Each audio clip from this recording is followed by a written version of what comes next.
ನಮ್ಮನೆ ಎಲ್ಲ ಹತ್ತ ದಿಕ್ಕುಗಳು ಗೋಡಿಗಳು ಮ್ಯಾಲೆ ಆಕಾಶ ಅನ್ನೋದು ಪತ್ರ ಹೊತ್ಕೊಳ್ಳೋದು ಹಿಂಗ ಇಟ್ಕೊಂಡು ಬಂದಿದ್ದಿ. ನನಗೆ ಅದು ಬಿಟ್ಟು ಹೋಗ್ತಿದೆ ಹ್ಯಾಂಗ ಹೋಗ್ತಿದೆ ನಡಿ ಇದೆಲ್ಲ ಮಾಯ ಸಿಕ್ಕೊಟ್ಟಿದೆ ನೋಡಿ. ಇದೆಲ್ಲ ಮಾಯ ನನ್ಗೆ ಬಿಟ್ಟು ಹೋಗ್ತಿದೆ ಹ್ಯಾಂಗ ಬಿಟ್ಟು ಹೋಗ್ತಿದೆ ನೋಡು. ಅದು ನಮ್ಗೆ ದಾಳ ಹಾಕ್ಯದ. ಇದೆಲ್ಲ ಭ್ರಾಂತಿ ಮೋಹದಾಗ. ಅದು ಸತ್ಕರ್ಮ. ಈಗ ಈ ಮಾಯನೆಲ್ಲ ಬಿಡಬೇಕಾಗ್ಯದ.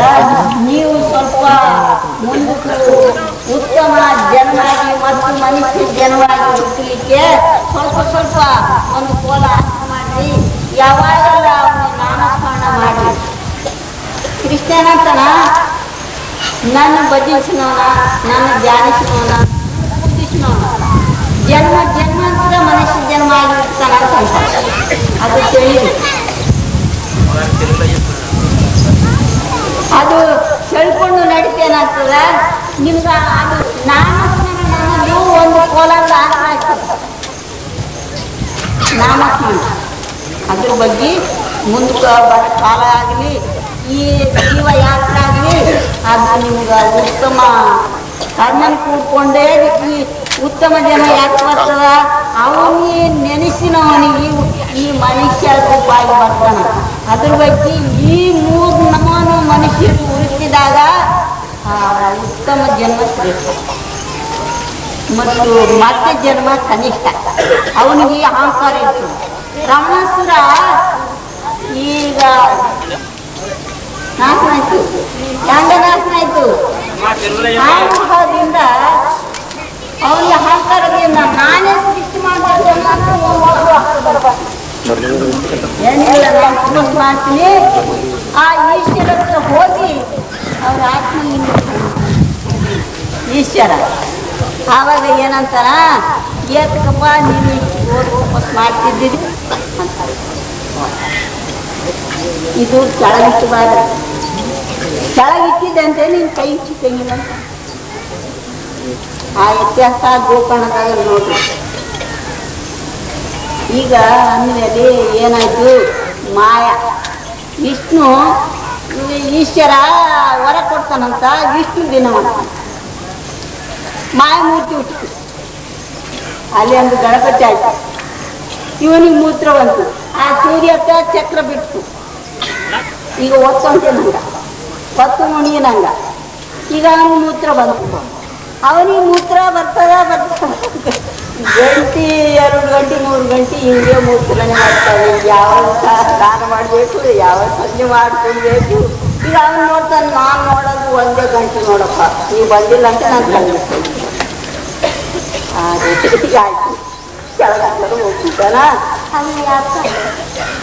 ಅವನು ಬಂದು ಸ್ನಾನ ಸಂಜೆಯಿಂದ ಮಾಡ್ಕೊಂಡು ಬಂದು ಎಬ್ಬಿಸ್ತಾನ. ಅತಿ ಭಕ್ತಿ అంటే ಅತಿ ಭಕ್ತಿ ಆಗಿ ನಾವು ಗಂಡದಿಂದೆ ನಾವು ಗಂಡ ಮುಂದೆ ನಾನು ಮುಂದೆ ಅಂತ ಕೇಳ್ತಾ ಇದ್ದಾರೆ. ಹಂಗ ಆಕಿ ಪಾರ್ವತಿ ಅಂಗನೇ ಆದ. ಕೇವಲ ಹೀರಲಾಲ್ಕು ಸಹಿತ ಅವ್ರಿಗೆ ಏನೋ ಆಗ್ತಾರೆ. ದೇವರಿ ಎಲ್ಲ ಕೊಟ್ಟಾನ. ಎಲ್ಲ ದಯಾ ಮಯ ಕ್ಷಮ ದಮಾದ್ರು ಎಲ್ಲ ಕಡಿಗೆ ಅವರು ನಮ್ಮ ರಾಜಕೀಯ ಒಳಗೆ ಯಾರು ಮೊದಲು ಈ ಕರ್ನಾಟಕ ದೇಶಕ್ಕೆ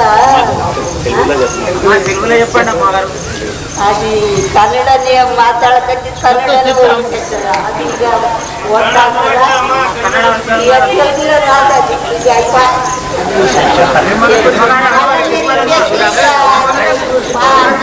అయిపోయింది. ఇప్పుడు ఈ ముఖ్య విషయాలు మీరు ఇప్పుడు ఏం చేయాలి? మాంస భక్షణ మీరు మానేయాలి. ఇది ముఖ్య కార్యం మీ జన్మ యాత్ర. మన ಆತ್ಮ ಯಾಂಗಾದ ಅದುರಾತ್ಮ ಹಂಗಾದ ಇದು ತಿಳಿದು. ನಮ್ಮ ಆತ್ಮ ಯಾಂಗ ಕಳಕಳಂತದ, ಅದುರಾತ್ಮ ಕಳಕಳಂತದ ಅಂತ ಇಷ್ಟು ಭಾವ ಒಬ್ಬರಿಗೆ ಹಾನಿ ಮಾಡಬಾರದು. ಒಂದು ಇರುವೆ ಇರ್ತದ. ಆ ಇರುವಿಗೆ ಇಷ್ಟು ಸಕ್ಕರೆ ಹಾಕ್ರಿ, ಅದು ಇಟ್ಕೊಂಡು ಬಂದು ಒಂದು ಕ್ಷಣದಲ್ಲೇನೆ ಎಲ್ಲ ಕಲೆಕ್ಟ್ ಮಾಡಿರ್ತ. ಆ ಸಕ್ಕರೆ ಎಲ್ಲ ತಗೊಂಡೋಗಿರ್ತ. ಅವು ಸಹಿತ ಸ್ವೀಕಾರ ಮಾಡ್ತಾವ. ಎಲ್ಲಿ ಅದು ಕಲ್ಲು ಕೆಳಗ ಮನಿ ಮಾಡ್ತಾವ. ಮನಿ ಮಾಡಿ ಎಲ್ಲ ತಗೊಂಡೋಗಿ ಅಲ್ಲಿ ಇಟ್ಕೊಂತಾವ. ಇಟ್ಕೊಂಡು ಅವು ಸಂಸಾರ ಮಾಡಿ ಮಕ್ಕಳು ಬೆಳೆಸಿ ಹೀಗಾಗಿ ಅದು ಭ್ರಾಂತಿ, ಭ್ರಾಂತಿ ತ್ಯಜಿಸೋದು ಸಮಯ ಅಲ್ಲ. ಎಲ್ಲ 84 ಲಕ್ಷ ಜೀವ ಜಂತು ಸಹಿತ ಇರುವಿ ಸಹಿತ ಎಲ್ಲರೂ ಮೋದಾಗ ಕರ್ಮ ಭೋಗಿಸ್ತಾ ಇದ್ದಾವ. ಕ್ಷಣದಾಗ ಹುಟ್ಟಿ ಕ್ಷಣದಾಗ ಮರಣ ಆಗವು ಸಹಿತ ಇಂದ್ರಿಯ ಕರ್ಮಗಳು ಭೋಗಿಸ್ತಾ ಇದ್ದಾವ. ಅದು ಅಸಾಧ್ಯ. ಆ ಇಂದ್ರಿಯ ಕರ್ಮಗಳು ತ್ಯಜಿಸೋದು ಅಸಾಧ್ಯ. ಅದ್ರ ಒಳಗನೆ ಸಾಧು ರೂಪ ತಾಳ್ತಾರ ಭ್ರಾಂತಿ ಒಳಗೆ. ಅದ್ರ ಹಿಂದೆ ಮತ್ತು ಜನನ ಮರಣ ಲಯಕ್ಕಾಗಿಲ್ಲಂತೆ. ಆ ನಿಜ ಯಾರೇ ಆಗಲಿ ಎಂತೋರೇ ಆಗಲಿ ನಾವೇ ಇದ್ದಿದ್ದು ನಮ್ಮ ಅದು ದುಷ್ಕರ್ಮ ದೂರ ಆಗ್ತೇ. ಇದು ಸತ್ಕರ್ಮ ಭಕ್ತರ ಹೋದಾಗ ಮತ್ತು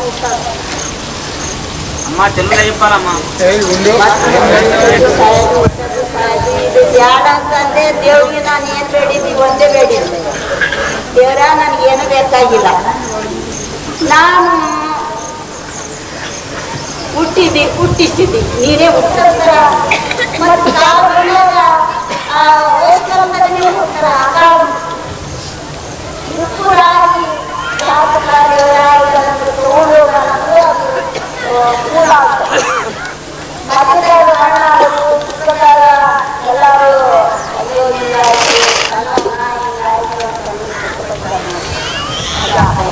ಇರಂಗಿಲ್ಲ.